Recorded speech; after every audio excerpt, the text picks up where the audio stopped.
guys, it's me, Tabby. So today I really just wanted to talk about sketchbooks. Let me take my glasses off. Today I just wanted to talk about sketchbooks, specifically using your sketchbook within a classroom setting. Now, I am taking a drawing course, and I've taken drawing courses previously, classes in either college or university settings, and I find that this is an amazing and great way to use up a sketchbook, especially if you're going out of way paying for a big sketchbook and you don't even use all of the paper, or you don't even hardly use your sketchbook within class. Now this is a hard thing, especially because going into a university, or especially university, and you are spending thousands and thousands of dollars on just tuition alone. Sorry, everyone's kind of going in and out. So this is really important to learn how to save your money and to utilize what you have without using so little. Yeah, you can use in the morning. Okay. Sorry. So I wish people would just knock instead of just walking, but it's okay. So this is my normal sketchbook. I don't remember what size it was. It's a pretty large sketchbook, and we hardly even use it in class. So I've used this tactic within normal drawing courses with my other thing, and I see a lot of other people do the same thing with their sketchbooks. So like the first page, of course, to have fun, you always want to make sure that your sketchbook symbolizes you, is like the first point, or at least the first page, or even like in the cover, it has something fun to help you get either inspired with your classes, inspired to do work, such as like when you set up your own space with art. You also want to do this as well, whether it's previous artworks, previous stickers that you have kept for a while but didn't know what to do with them. This is what it's for. Now a lot of people just do the cover, but me personally, I would really prefer to just keep it blank, only because I'm a very messy person, and for me, like, you can even tell there's scratch marks, if you can even see that. I always have scratch marks and scratches on here, so I never ever want to do anything in the front of my sketchbook. But on the inside, I have these really fun stickers. Yes, there's Supreme in here, and just some really cool stickers that I love to use. They were my boyfriend's, and I was like, "You have stickers I can use? I just want to decorate it and make it look cool." So he gave me some stickers, which I was like, yay, because he always has tons of these stickers.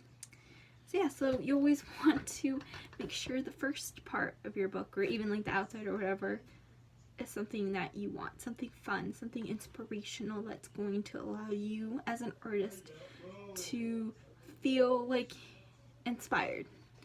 I always like to have inspiration all over, whether it's either watercolor pieces, prints from other people, my own prints, whatever it is. I feel I have that on my wall, so I also put it here in my notebook, or my sketchbook, whatever. Now, of course, you also have your initial sketches. So like I'm going to show you an example. I have what we call thumbnails. So thumbnails are basically when you're in class and you're trying to figure out a plot or whatever within classroom. Like, okay, so I want to position it this way and this way. You'll probably go over it in class, especially if you're starting off with the first class. So with them, you always want to keep thumbnails in here. And my tip, ideally for your class, is that, for example, if your teacher gives you a separate paper to draw it on instead of you using your sketchbook. Now, I would suggest washi tape if you want to make it look cute. I really like the cuteness to things. I like to add little things here and there to make it look nicer. But sometimes you don't have that. Washi tape is expensive. So what I do is I just tape my thing. For example, as like a little funny, cute, quirky thing, we had to draw our thumb. So I just drew it on the paper she gave us, to understand the sizing that she's looking for when we do normal thumbnails in class, and I just taped it in. Now, like I said, you could just put cute thing washi tape on the corners, jazz it up if you're that into like making things aesthetically pleasing. I like to do that, but sometimes I just go with whatever's practical at the moment, so that's what I did. And of course, you always want to make sure that no matter what you date, whether it's even notes, whatever you have in your sketchbook, always date it, because sometimes you'll have certain drawing classes where they'll say, oh yeah, we're gonna review what you have, and then they'll take your sketchbook and see, okay, so this is this, and they probably don't even remember when you guys did that. So it's always good to date, even for your own preference, so that you can log how well you're progressing. Now, the second note I have is, if your teacher gives you handouts, either what I do at times, especially if it's front to back, I just write it in my notebook. See, I like to have like different colors. I color code everything, so you can see here, this is what I have. So of course I have notes on what it says and whatnot. Then I give the actual examples, and it doesn't even have to look pretty. You can see what's supposed to be a hand is not a hand. It's supposed to point like that, but you know, and then this ugly face. Like, it doesn't have to be pretty. I just give my examples, and that's, for example, if you didn't want to waste, if you didn't want paper cut out or whatever it is, write it in your notebook. If you only want specific things that are examples that are given or whatever, write it in your sketchbook. It's not that hard to use up space within your school sketchbook. So yeah, and see, I also I cut out the example that it gives to go with whatever I'm going with, and I just tape it in. Clear, normal Scotch tape, just tape it in, it doesn't matter. This is solely for you. Your sketchbook is usually for you. Sorry, Chris is talking in the background, that's my boyfriend. But your sketchbook is always only going to be specifically for you. It's for your own preference, for your own learning abilities, your own practices. So that's what it is. Now, another way to put those notes, for example, if you did wanted to not waste paper from the handout that is given, you can always, if you're able to, cut it up. Here's an example. You can cut it up and add arrows to show, like, this is what it means, this is what we're doing, yada yada yada. Ooh, sorry, I'm always worried about binding. So you can always do that. You can label it, cut out whatever you need from it, just tape it, glue it, however you feel. You can even do cute little designs or doodles all over if you want. If you just want it to be more creative and get your creative flow. I personally just go for what's practical because it's easy and less time to work on. I'm very time management type of person, so I prefer to do this fully. Like, I just prefer cut it up, label it, add some arrows if I need to, or if I have to annotate a couple things, I'll just do that, and that's what works for me. And I think this is pretty much going through a lot of this. Another tip that I like to do, my teacher or professor, she likes to give us handouts of homework assignments. So I just kind of cut them out in a sense to where I'm able to, and I just cut them out, put them in my sketchbook.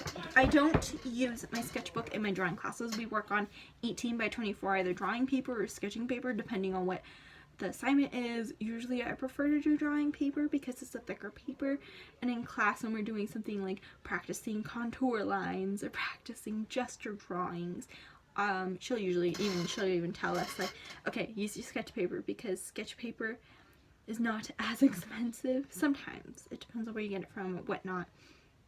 It's easier to use that because drawing paper, you do want to primarily focus on either your charcoal drawings or your ink drawings, to where you do need that thicker paper build.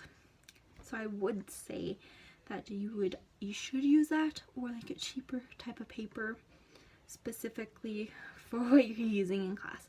So I just kind of tape my homework assignments in my sketchbook, because I primarily take this book with me to my class all the time just in case, and I have it with have it right on my desk right here majority of the time. So, and that way you can also like either like just be like, okay, this is what I need, and you have it on hand if you're at like a friend's house or something and you're usually drawing or practicing your sketches or whatnot, whatever you choose, you have it on hand so you can remember, oh yeah, so I need to do this. This is what I do personally. Also, I write vocabulary in here. It is, sometimes your teacher will tell you a term and you have no idea what she's talking about. I've had that happen so many times. Like the other day, I could not remember for the life of me what she was talking about, contour lines, and then I actually looked at the definition and I'm like, oh wow, we just learned about this like a couple days ago. How did I not remember? So I just write them in because it's so easy to retain when you're writing it down and either paraphrasing it or making up your own words for it. Whatever works for you, honestly. I write mine down. If you just want to tape it in, do that. It's a great way to sit down and to go over your vocabulary. Now, I don't have to take, we take a vocab quiz during our midterm, which isn't for quite some time for me, but I do want to be able to remember because she does say these terms in class form. At least my professor does. Most professors would. So I would suggest doing that. Sorry, I wasn't sure if someone was going to come in or not. And so yeah, I mean, I don't have too many pages filled up on this particular sketchbook, but I really do hope that this helps you guys, especially if you don't sketch a lot or you don't use it in class. And it can be very, very frustrating when you are told to buy something and you know your supply list is probably insanely long. I think ours was 2 pages back to front altogether of what we needed for supplies. And if I hadn't gone to art school before and have had to have all these supplies, I would definitely be in the same boat as most people in my class, where they felt a little overwhelmed and a little quite afraid at how expensive it can be. I mean, I only got probably about 6 or 7 things and I had to spend, and I probably spent around $160 in USD, and you know, a lot of people, that's a lot of money. It really is a lot of money for art supplies. So if you want to take advantage of something even as simple as your sketchbook, I would always, you know, it's always something good to take full advantage of what you have, especially my book. Like, I mean, yeah, this was a $5 book, but it's thick. So you just want to focus on simple things like that, because that is what is going to help you. Sorry, that is what's going to help you really fully take advantage of the supplies you have, or even what supplies you don't have, you know. So, and you know, it's also a great way to keep everything in one book. For, you know, if you don't like having 50 different binders or, you know, having loose papers everywhere, this is a great way to condense space, to keep everything all together in one class, or, you know, one section as well, if you're even like going that far. So that is my tip for today. I am going to try as much as I can when I have time to upload a video about little tips that I find useful for me, and I hope it also becomes useful for you as well. And you know, as an artist, we all must share artsy plans and ideas, because why not, you know? What's the point of, you know, being creative and not being able to share it with one another, and being able to connect with other people and help each other out. So I hope you guys really enjoyed this short video. I know I talked a lot and you probably are like, okay, so what's your point? But I hope that it helps and gives you more details, more ideas of how to expand your sketchbook, whether you're in art school, whether you're not in art school. If you have trouble coming up with space, maybe that'll help. You learned different things either on YouTube when you want to take notes and you kind of want something, you know, guidelines. You can always do that as well within your sketchbook.